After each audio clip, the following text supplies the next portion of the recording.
प्लासी की लड़ाई में जितने लोग मैदान में लड़ रहे थे उससे ज्यादा लोग मैदान के बाहर खड़े होकर तमाशा देख रहे थे, लड़ाई का परिणाम सुनने की प्रतीक्षा कर रहे थे। देश के भाग्य का निर्णय होने जा रहा था, मगर उस निर्णय में सारा देश शामिल नहीं था। विदेश मंत्री के नाते मैं अफगानिस्तान गया था। आपको सुनकर ताज्जुब होगा, अफगानिस्तान के अपने मेजबानों से मैंने कहा मैं गजनी जाना चाहता हूं, गजनी।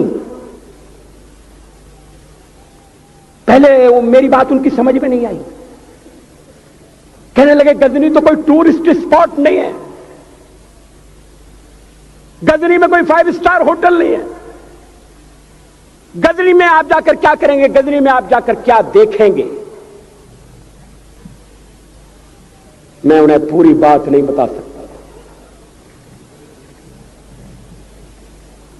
मेरे हृदय में कहीं गजनी कांटे की तरह से चुभ रहा है। जब से मैंने गजनी से आए एक लुटेरे की कथा पढ़ी है और किशोरावस्था में पढ़ी है, मैं देखना चाहता था वो गजनी कैसा है। आपको सुनकर ताज्जुब होगा, महमूद गजनी का अफगानिस्तान के इतिहास में कोई स्थान नहीं है।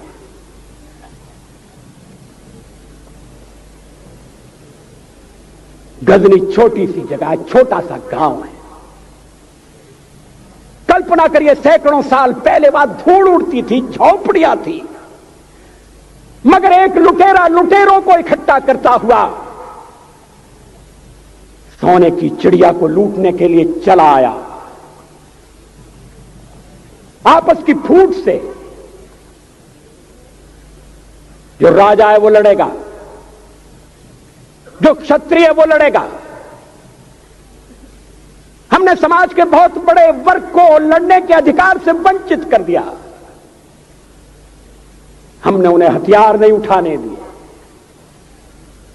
मार्शल नॉन मार्शल के आधार पर हमने समाज को बांट दिया।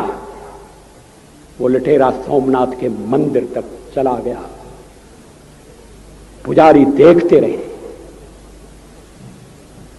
मंदिर की पूजा भक्तों को करना पड़ती है। मंदिर तो एक प्रेरणा का केंद्र है। मैं देशपांडे जी की तरह से नास्तिक नहीं हूं, मगर उनकी नास्तिकता में भी जो आस्तिकता है मैं उसका आदर करता हूं, उसका सम्मान करता हूं। वो जिस आत्मविश्वास से नास्तिक होने की बात कहते हैं, तो मैं उनसे कहना चाहता हूं वो सचमुच में नास्तिक नहीं है। जिसकी आस्तिकता है, जिसका विश्वास है, वो नास्तिक कैसे हो सकता है? विश्वास किसमें है ये बड़ी बात नहीं है, विश्वास है या नहीं। हमने समाज के बहुत से बड़े वर्ग को विश्वासहीन बना दिया।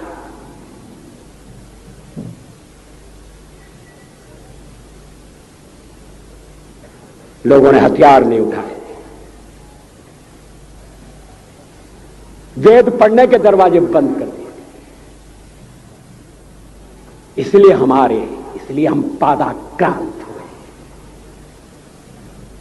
अफगानिस्तान में मैंने एक बात और देखी। मुझे जिस होटल में ठहराया गया उसका नाम था कनिष्क। अफगानिस्तान एक मुस्लिम देश है।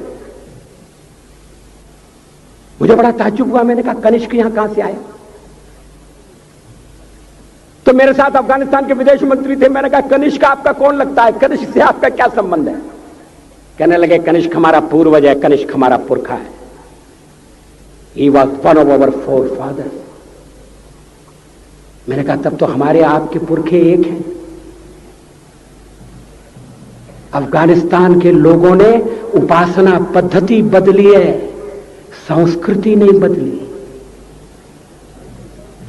आज के भारत के परिवेश में यह सुनने के बाद थोड़ा विचित्र लगता है। हमारे यहां तो धर्मांतरण के साथ राष्ट्रांतरण होता है, ऐसा दृश्य दिखाई देता है। पड़ोसी देशों में ऐसा नहीं हुआ। अभी राम जन्मभूमि का मामला चल रहा है। एक विदेशी आए, कहने लगे ये राम जन्मभूमि का क्या झगड़ा है। हमने कहा इस पर विवाद हो रहा है कि श्री राम कहां पैदा हुए थे, और जहां पैदा हुए थे वो स्थान उनके मंदिर के लिए प्रयुक्त किया जाए या न किया जाए। वो इंडोनेशिया से आए थे, वो मुसलमान है। कहने लगे हम तो समझते थे कि राम के लिए सारे भारत में आदर होगा, सम्मान होगा। हमने कहा ये आपने कैसे समझा। कहने लगे आप तो इंडोनेशिया आ चुके हैं, इंडोनेशिया में बहुत से लोगों ने इस्लाम स्वीकार कर लिया, मगर श्री राम को विस्मृत नहीं किया, श्री राम को भुलाया नहीं। इंडोनेशिया के बाली द्वीप में 1 महीने रामायण की लीला होती है। मैं उस समारोह में जा चुका हूं।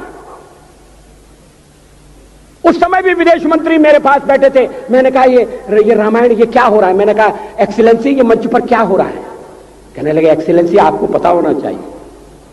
हमने कहा मुझे तो पता है मगर मैं जानना चाहता हूं। कहने लगे ये रामायण है, ये राम है, ये लक्ष्मण है, ये सीता है। हमने कहा इनसे आपका क्या संबंध है, आप तो मुसलमान हैं। कहने लगे हमारा संबंध बहुत पुराना है, हमारा तब का संबंध है जब हम मुसलमान नहीं हुए थे। थाईलैंड की राजधानी अयोध्या कही जाती है। थाईलैंड के राजा को आज भी राम कहा जाता है। सावरकर जी ने हिंदू राष्ट्र की बात की, हिम्मत के साथ।